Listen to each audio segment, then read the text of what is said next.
mission, and it leads to kuf, which is the Hebrew letter which looks like an ear. Now it looks like an ear, so I always think of it as like an army sniper with an earpiece in, and you can't see where you're supposed to be firing or where the enemy is. But when you listen, you're just listening intently, concentrating, waiting for the commander to say, right, move, right, go forward. But also the kuf is also a picture of the horizon and the concentration of light on the horizon whenever you have sunrise or sunset. And it's that sort of idea. And that's what righteousness means. And to me, that's a lot more interesting than just saying, well, what does righteousness mean to you? It's the idea of being right or being a plumb line. Right, okay, well, move forward with this, otherwise we'll be here for the next 10 days. You'll be taking us down loose trails, darling. Yeah. That we can follow. 10 days it is. Right, okay. Now, what we've been doing so far today, I was giving a little bit of background, and we were looking a little bit at the tribes, and we've already gone in detail into the first 3 tribes, which were Judah or Yehuda, and Issachar, and so we've got those books, and you've got those notes are available. There are also the Discovering Hebrew Gold, the thinner book, which explains what the different letters mean. Now they're explained much more in depth in Code X, but the other one is probably easy to use if you're totally unfamiliar with Hebrew, but most of you do seem to have a good grasp of the whole concept of Hebrew. So what we're going to do now is... Oh, just a minute. What were the 3? Judah, Issachar, and what was the Issachar other? and Zebulun. And Zebulun. Yes. And so, just out of interest, who would you say the modern day counterparts? Right, we'll go back through then the notes very quickly.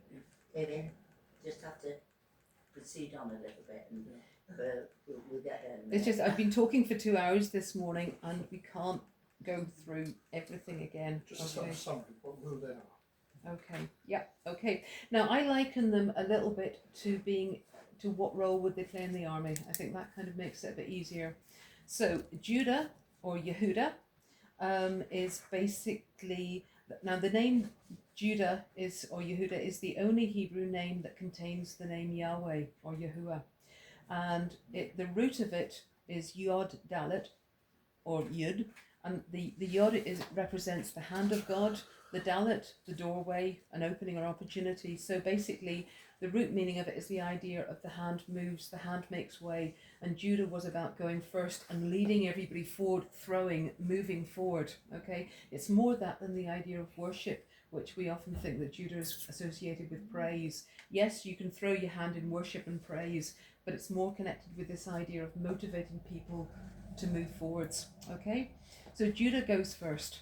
It leads by example, but it can't be out there in front of everybody else. It's got to be with the people.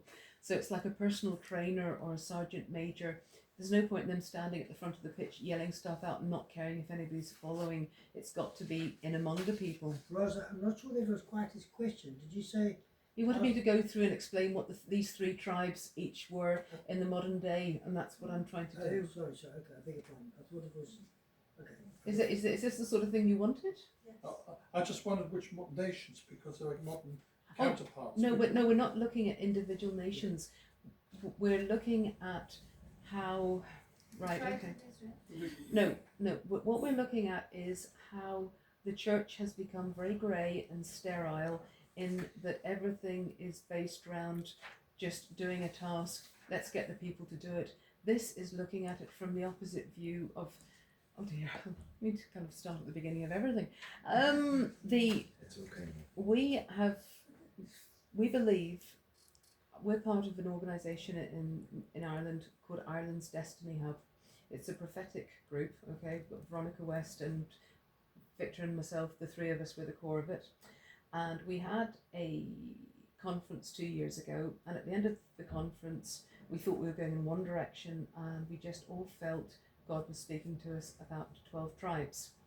And Veronica, being a prophet, was prophesying about 12 tribes, not caring whether anybody knew what that meant, but I'm more of a teacher, and the prophetic comes out whenever I'm teaching, and I felt, no, it's my response. And then Victor, of course, is another Navi prophet, creating confusion everywhere he goes. So I felt my role within the 3 of us was to try and kind of tease things out. So I started researching what the names of the tribes meant and what their calling was, and we're focusing on the 12 tribes which moved into the promised land, which took the land, because we believe that there's elements that are contained within their names that the church has missed out on.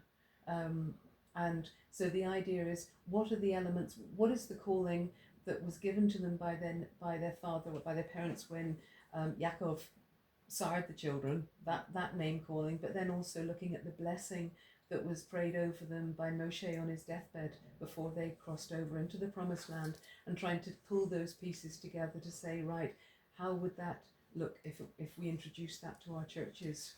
And it's not a case of going for the lowest common denominator, which most churches do, of just having a women's group, a men's group, something for the kids, and everybody comes together on a Sunday. But with this, then thinking, right, if we want to be having groups within the church like Judah who are actually motivating people and getting them to move forward, how would that look in church governance? Then if you look at Issachar understood the times and seasons, they had an interest in Torah. Then is that an area within our churches where we need to be having more study and providing resources so that it becomes accessible to people to sort out the meat from the bones, to see what parts of Torah are the blueprint that God actually has for his people, Olam, forever, and which parts were purely for that historical time in history. You mean Holam? No, Olam. Oh, is that the same as the... See, am I confusing it? The Greek word that I'm thinking of is aeon, which is age. No. That's not No, not that word. The word Olam is spelled Ayin Lamed Mem, and it means forever, for eternity. And it's a word which appears several hundred times in the Torah, and it's trying to work out which of those things are for eternity that are talked about in the Torah. Is there such a thing in Hebrew as a concept of eternity going forever into infinity of time in the future? Yes. There really That is the word Olam. Because they didn't my understanding is in Greek they didn't actually I have think that we need until to have a later. private conversation, Yeah. and I think I need to move forward for everybody Yeah, else. all right. Okay. Okay. Okay. If I may just say to help you with that, Stephen, when they heard Stephen, he gives a massive oratory before they stoned him. So before we stone Are you, you planning that next? so what I,